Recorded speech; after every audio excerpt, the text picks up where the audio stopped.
My name's Brent Secondiak, and I'd like to start off this video series by truly thanking the Niwa family. Their generous donation to the Medicine College has made this video series possible. With the support of the Medicine College Foundation and the Niwa family, we've made this community series on mental health available for everyone. From the bottom of my heart, I'd like to thank the Niwa family.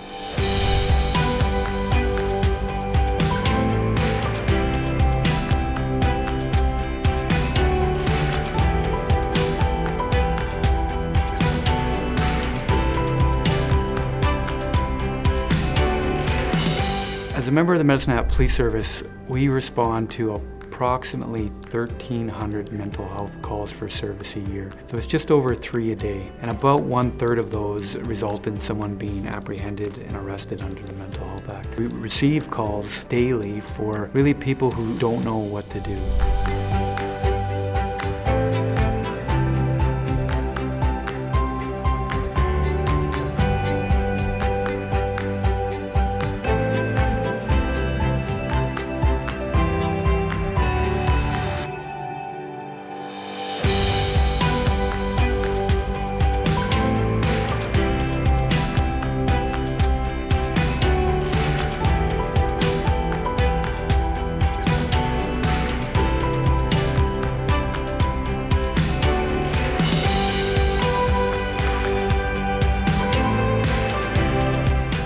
I go to patrol briefings on a frequent basis, and every day I hear them talk about a crisis call they went to, and oftentimes they're intermingled with addictions issues. And that's really why we're here today. The members at the Medicine Police Service are truly empathetic when it comes to these people in these situations. We have a lot of training for them for Mental Health Act events, de-escalation training, and crisis intervention. Members of the Medicine Police Service work hard daily to deal with and really diffuse these situations. Having a mental health issue or an episode or a crisis situation is not a crime. It's a medical issue. And that's why it's important that our officers work with different agencies on a daily basis to help address these crisis situations. Hopefully people in crisis can receive medical treatment rather than a law enforcement response.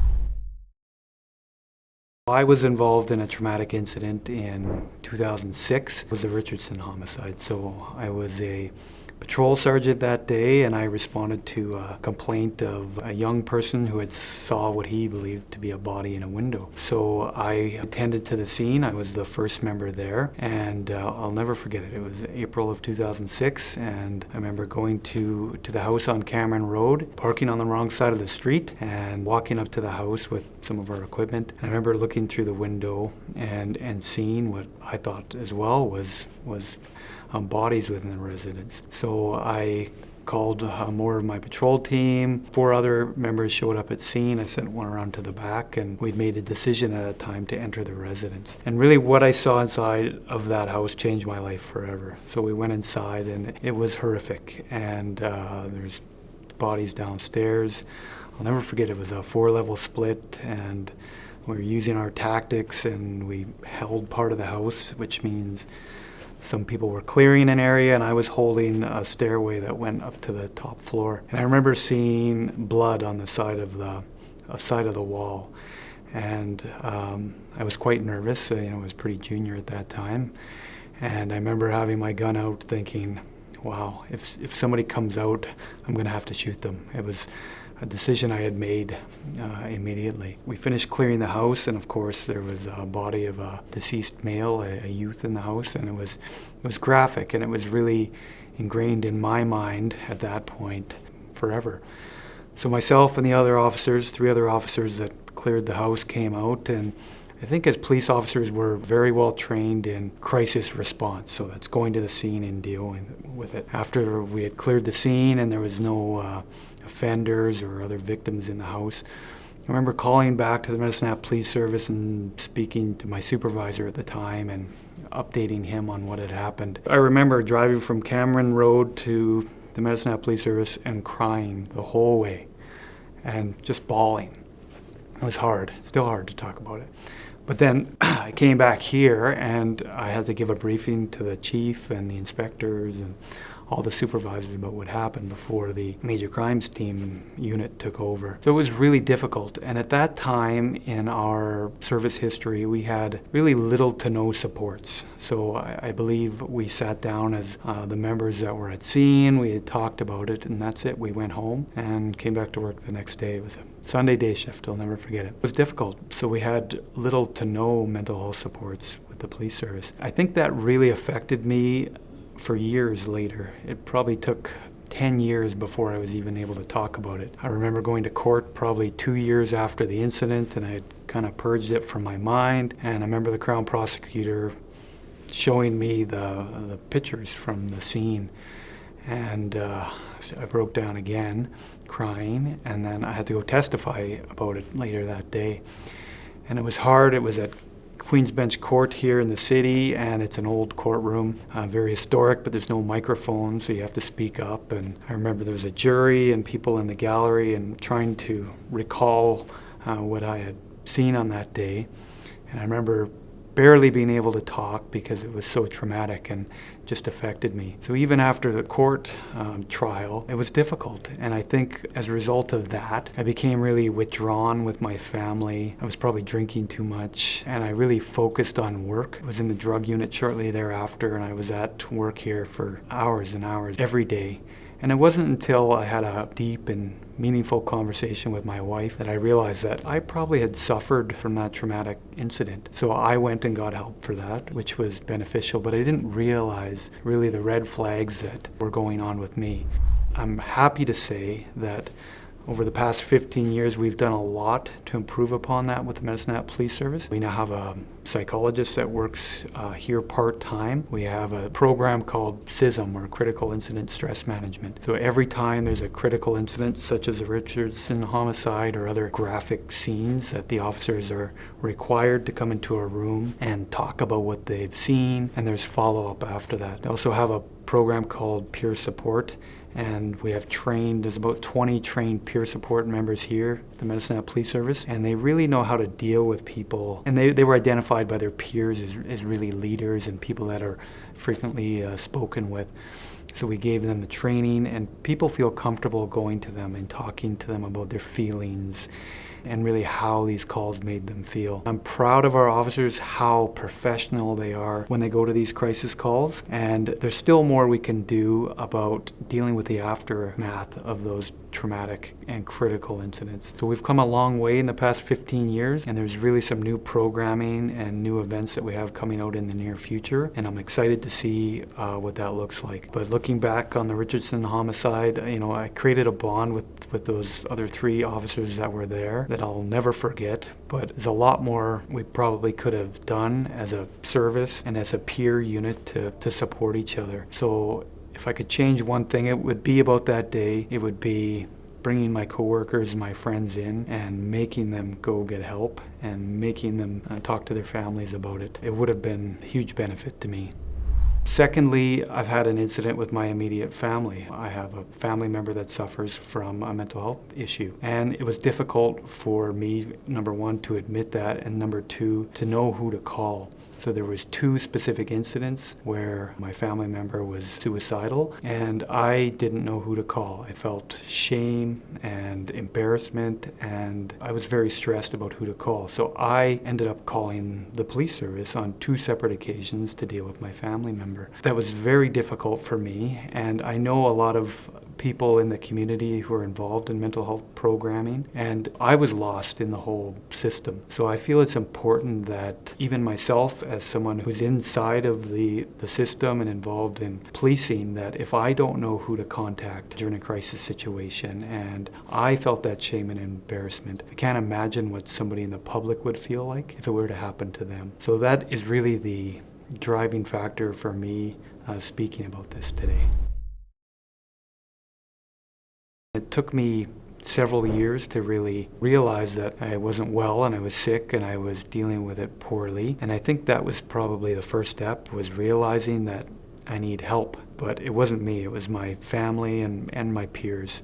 They said, Brent, something's not quite right. So after arguing with the issue in my mind, I said, yeah, I'm not the same person I once was. So I went and got professional help. So I saw a counselor here in the city with Medicine Hat Family Services, which really helped me. And I think moving forward, it was really about peer support for me, talking to people about what I'd seen, talking to people that were there, and really engaging with somebody outside of my normal circle. So as police officers, we're quick to build friends and friendships within the police service, but I was lucky enough to build friendships in other agencies. So I think it's looking outside of your circles and building those bonds and friendships and people who will talk openly and honest to you about really anything. So if you're dealing with some type of trauma from your past, I would encourage you to really take a look at yourself and be open and honest. Has this changed you? Has your behavior changed? It's difficult to see,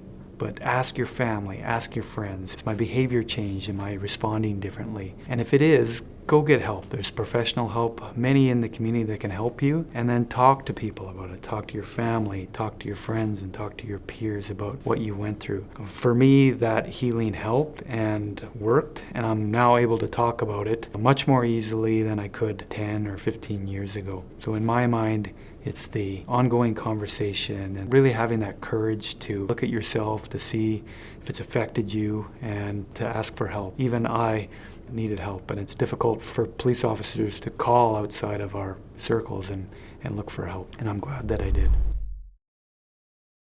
We do see a lot of mental health issues in our community that are likely caused by trauma, and that trauma can be inflicted in a number of ways. Now, I should just preface that by saying there's many reasons why someone can have a mental health issue, but a lot of what we see is trauma-based. We deal with, of course, sexual offenses here all the time, but when someone, when they're young, experiences sexual trauma, that affects them for the rest of their life. And we've seen that historically about how undiagnosed or untreated trauma can affect you long term. It can affect you into your young adulthood and into adulthood. And there's many ways we see that manifest, and it can be through criminal behavior, it can be through alcoholism, it can be through violent behavior. So I'm so pleased that several organizations in the city, like SARC is a great example, the Sexual Assault Response Committee, we have them embedded here in the Medicine Hat Police Service. And part of the reason why is when someone experiences sexual trauma, if it's recent or historic, they are immediately put in touch with members of SARC, and they can help begin that healing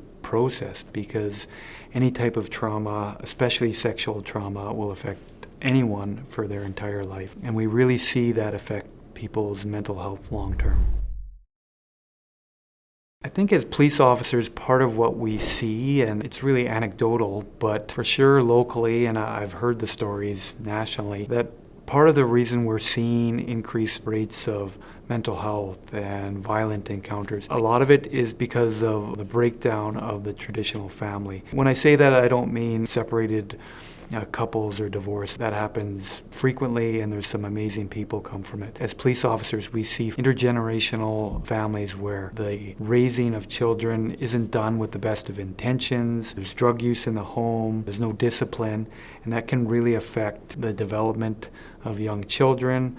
They're not nurtured properly, and we see that spill out into early adulthood and into adulthood, where they experience different stressors in society and in life, and they're not able to properly cope with it. So part of our thought about breaking this cycle is really education for parenting at a young age, strong family bonds, and really having those conversations with your children at an early age about what's right, about what's wrong. Children rely a lot on learned behavior, so if they see violence in a home, or if they see addictions in a home, they'll really learn that behavior long term. It's our hope to break that cycle, and it's really a community issue, and the only way to do it is through education at a young age.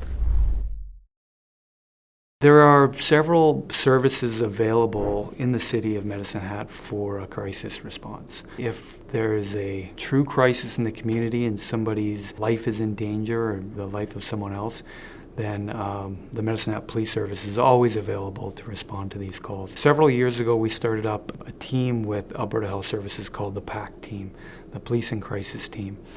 and they respond to high-frequency users of the systems on a daily basis. It's a great cooperation between AHS and the Medicine Hat Police Service. So we have an embedded member of Alberta Health Services here in our building at the Medicine Hat Police Service. And his job is really to review some of our files and really look for causation of some of the reasons for mental injuries and really try and provide treatment or system navigation to someone who's in need. We also work closely with the Canadian Mental Health Association. We have a team called the Addictions Crisis Team, and that worker comes into our cell block every day and speaks to people who are in jail because of an intoxication issue. So they're suffering from some type of addictions, often combined with mental health. So that ACT team member from Canadian Mental Health is with the Medicine Hat Police Service and will respond to calls in the community as well as treat people or begin to treat people who are in need in the police service building. As well as having police available, there's many other services available in our community. Alberta Health Services has several people who are available for mental health supports. So you can always contact AHS online or at their 1-800 number, and they can put you in touch with youth mental health workers or mental health workers for adults. As well as we have family services here in the city that provide counseling supports to those in need. So there's a lot of agencies in the city of Medicine Hat that are ready and available to provide support if you need it. If someone's life is in danger, immediate danger, call 911, call the Medicine Hat Police Service, and we will respond. If there's weapons involved, which is often the case, then call 911. We will provide an immediate response. There's other mental health issues that are serious, but do not require a crisis response. They can typically wait, and the Alberta Health Services crisis team can attend and really provide a better level of support than a police officer can. Our members are well trained, but they're trained specifically in a crisis response. If someone's in immediate risk of harm, they've already injured themselves or threatened to injure someone else, or there's a weapon involved, then always call the police. Barring that, there's many community agencies available that are in a position to provide better support than a police officer can. And that's really our focus moving forward. I'm encouraged with what's going on in the city now, and in the next several months we'll be happy to announce some new initiatives with the province, with Alberta Health Services, and with Canadian Mental Health. Our goal is really to have a crisis response team where people who are not police officers but rather trained in mental health response and crisis situations can attend rather than having a police officer going. Our priority has to be on community safety. Our officers are excellent at what they do, but they're not mental health professionals. And our goal is here really to provide the appropriate response to a mental health crisis. 1 in 5 Canadians are affected by mental health throughout a lifetime, but really 5 of 5 Canadians have mental health. It's important to remember that it could be you, it could be your neighbor, or it could be me, but please show compassion and respect for those people. These crisis situations are really difficult for everyone, extremely difficult for family. I've been through it personally, and with the help of really community partners and the college and the Niwa family, it's our goal here to reduce the stigma around mental health, be able to talk about it openly, and really to provide supports to people who need it when they need it. So our service is really open to dialogue and working with our community partners to really address the root issue of mental health. There are several causes of it likely, but our job as first responders is to deal with those crisis situations. But as leaders in the community and community partners, our goal over the next several months is to really partner with subject matter experts to ensure there's an appropriate mental health response for everyone in the city of Medicine Hat and area. In closing, I just would really like to thank the Medicine Hat College and the Niwa family for inviting me to participate in this mental health series. I don't pretend to be an expert in mental health, but again, the Medicine Hat Police Service, we are community partners. We do deal with mental health crisis calls on a daily basis. And our goal is really to bring awareness to the community, and we hope if someone is struggling and is watching this, that they can reach out for supports. I've been through crisis situations myself personally, and I just wanted to communicate to everyone that if you need help in the community, it's here for you, and we're here to support everyone.